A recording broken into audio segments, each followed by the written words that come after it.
నమస్కారం. నా పేరు శ్రీరామ్ శర్మ. సెక్షన్ 46(4) సిఆర్పిసి అనుసరించి పోలీసులు ఏ స్త్రీని అయినా అరెస్ట్ చేయాలంటే సన్ రైజ్ అయిన తర్వాత, సన్సెట్ అయిన తర్వాత అరెస్ట్ చేయడానికి వీల్లేదు. మద్రాస్ హైకోర్టు ఇద్దరు ధర్మాసనం తీర్పు కూడా ఇదే విధంగా ఇవ్వడం జరిగింది.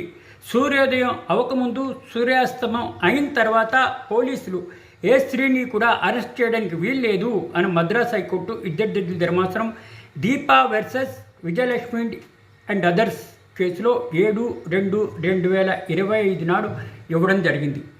ఈ తీర్పు ద్వారా మరోసారి మనకి తెలిసేదేంటి, ఏ పోలీసులైనా స్త్రీని అరెస్ట్ చేయాలి అనుకుంటే సూర్యాస్తమం అయిన తర్వాత కానీ, సూర్యోదయం అవ్వకముందు కానీ అరెస్ట్ చేయడానికి వీల్లేదు. అది చట్టరీత్యా ఎగినెస్టు, పబ్లిక్ పాలసీకి ఎగినెస్టు, ఇల్లీగలు అని ఈ తీర్పు మరోసారి చెప్తోంది.